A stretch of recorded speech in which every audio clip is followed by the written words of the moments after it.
Morning, everyone.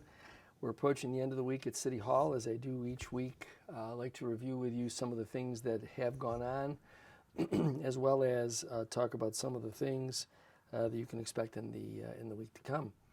I had the opportunity to be with other representatives of the Niagara Falls Board of Education, as well as the staff over at Bleneva Bond Primary School, for the purpose of celebrating Dr. Martin Luther King this past week. The school district awarded their achievement awards in the spirit of Dr. Martin Luther King, and so congratulations to all the award winners. I have to say, one of the among the many incredible moments during the program was the students, both the primary students and then the prep school students who sang and performed. So it was really an enjoyable evening.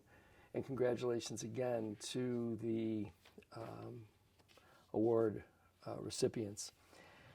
Let me remind everyone again that Food Truck Thursday will be starting on June 1st. Again, this has become an annual event here in the city. It'll start June 1st. Please make sure that if you have the opportunity, you get yourself down there. Starts at noon. Get on down to the train station for some great food, as well as some entertainment, and just enjoy having friends and coworkers come on out. So again, starting June 1st and going through August 31st, we'll have Food Truck Thursdays back at the train station. This weekend, I will be joining with members of the Armenian community in a genocide remembrance over at the park here on Main and Pine. This event, this annual event, is an opportunity for us to pause and take a moment to think about an event in the past involving so many innocent people who were murdered, and Armenians who were murdered, and to just remember that heinous acts like this continue to happen around the world, and we really can't forget, because when we forget or we become desensitized to it, it just creates even more of a difficult world to live in. So that will be at 11 o'clock on Sunday, April 23rd, at the park located at Main and Pine. So if you are interested, please come on out and join that remembrance. Also, this Saturday, there will be the Earth Day race at Goat Island. That'll be starting at 10 o'clock on Goat Island. If you haven't already registered to race, certainly you can come on out and enjoy the afternoon rather. There will be refreshments there. You can cheer on the runners. It's always a great opportunity to get outdoors and enjoy the wonderful weather. This week on Wednesday, we will have a walk against child abuse. Child abuse prevention walk will be this Wednesday, starting at 4:30. More information on that can be found at the Niagara County Social Services website if you're interested. Again, it's a terrible circumstance, but we have to make sure again that we don't lose track of the fact that these things happen not only throughout the country but also in our own community. So if you see something, don't be afraid to say something about that. Again, just to make sure that everybody is aware that the work by the Department of Transportation, the State Department of Transportation, continues on Walnut and Ferry. They are becoming more and more engaged in what will end up becoming a reduction of the lanes, as well as the imposition of bump out islands at certain corners. I, like you, don't agree with that construction, but nevertheless, it's going to happen. The state Department of Transportation has control over those roads, and as a consequence, we can expect that that construction is going to continue through to its completion, and it'll, I think, incredibly change the traffic flow along those roads. But please be careful on those roads. Be careful with the workers. Be careful with all the cones that are set out there. Exercise a little more caution. Slow your speed. Do whatever you can to make sure that you're safe and that those who are operating as well on the road or working on the road are safe as well. As you know, we continue to keep our vigilant review of out-of-town property owners here in the city of Niagara Falls. We are expecting to proceed further with Blue Cardinal Capital in the efforts to secure the property, since they have not paid their taxes in quite some time. So that process continues to move forward. And then, of course, there's the platinum example of a property owner that has chosen to do nothing to assist our community, and that is the Milstein Group at NFR. You know, over the course of the last couple of weeks, I have shown you these glorious pictures that the group will show whenever they want to prep something to propose that they're going to develop, only again to not have it happen, whether it was the glorious $100 million Grand Hotel and Water Park or the 20-story Grand Hotel and Spa at the Turtle site, or the original plan for canals and skating rinks and all these other things. Well, the other one, too, that's interesting is you've probably seen this already. It's another one of their fabulous little pictures that they send out. And in there, there's this photo. This photo. You know, we're working on, once we address the issue of Blue Cardinal's properties, we're working with Niagara University on the question of student housing. And so in that regard, I've been doing some research on student housing at other universities throughout the country. And so, funny, I was looking on the internet and I came across this photo on a university website. So I downloaded it to show you.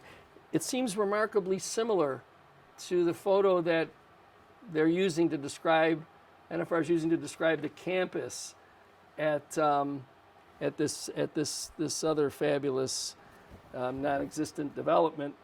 So again, you know, we're stuck with glorious pictures of nothing.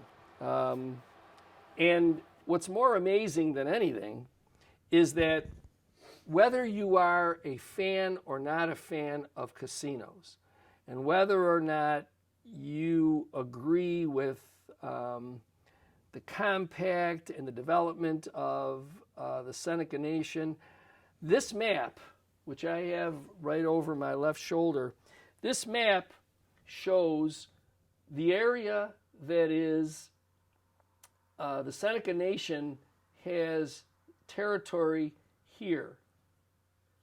51 acres right here, 51 acres. And in that 51 acres, they've developed a variety of things. Again, you may or may not appreciate what they've developed. You may or may not agree with what they've developed, but they've developed it. They have built structures here. Located here in the black and white checked area is the 140 plus acres that the Milstein Group, NFR have in Niagara Falls. Almost 3 times the size of the space that the Seneca Nation has.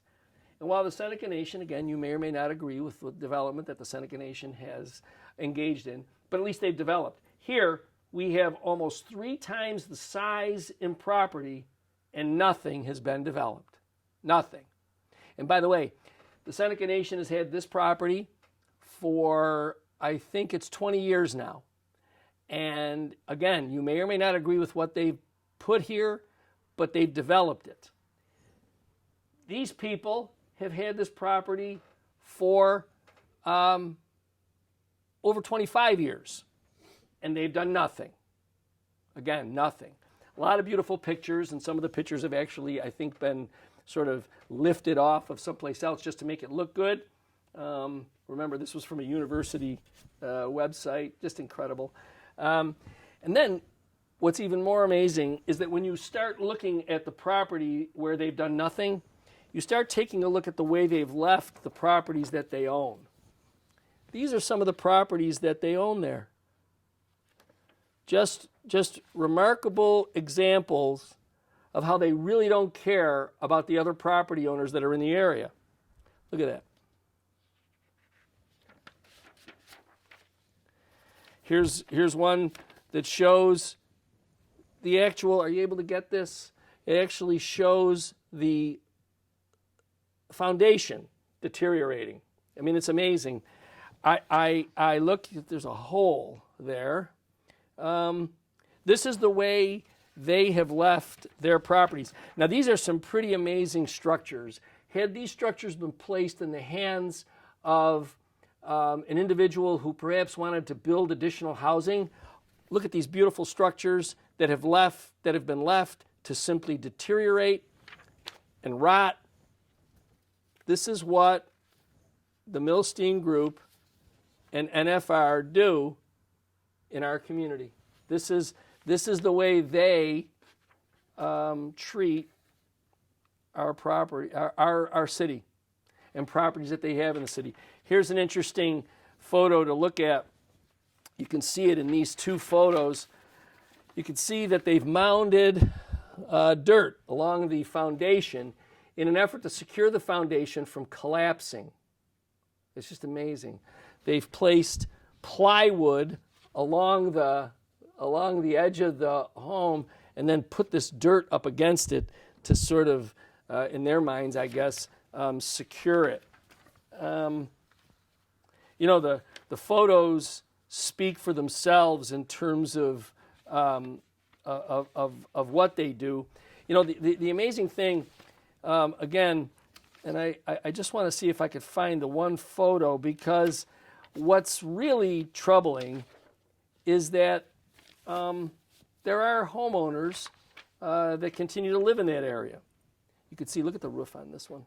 Just amazing how they just decided they don't care.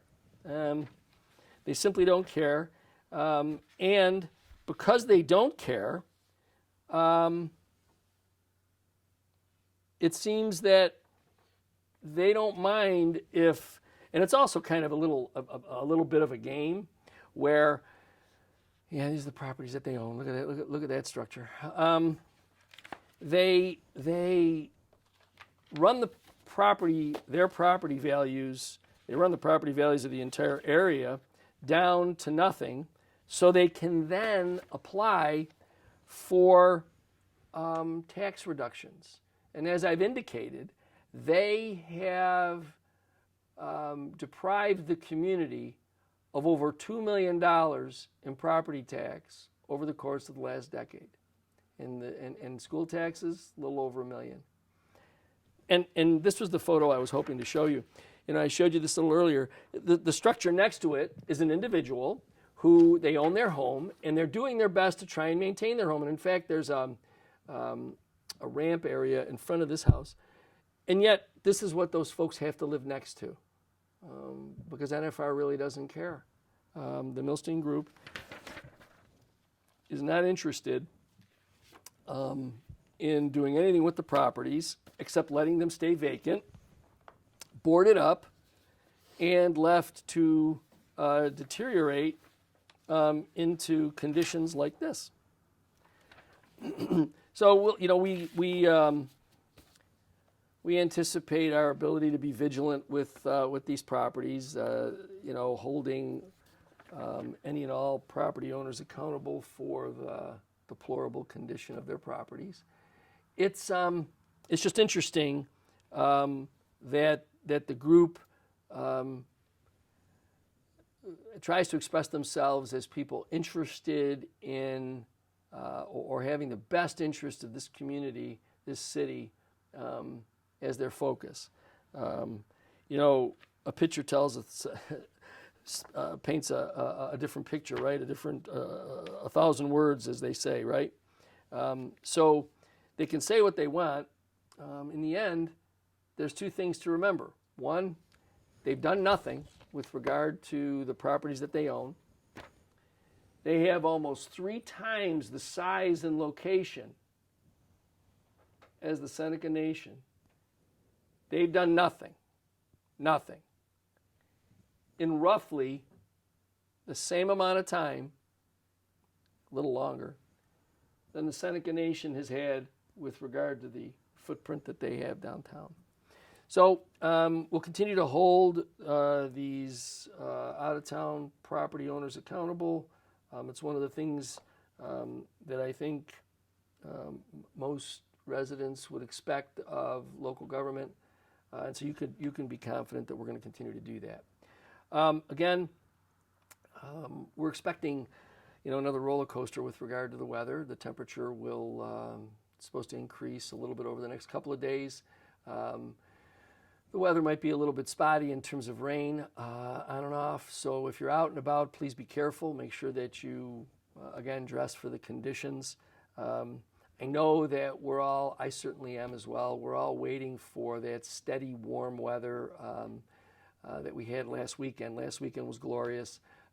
It makes me hopeful that it's going to be coming soon. So again, if you're out and about at any of these events that I've talked to you about, the Genocide Remembrance on Sunday, or the Earth Day race on Saturday, come on out, participate, be there to support at the very least, and enjoy the weekend. And I look forward to talking to you again next week.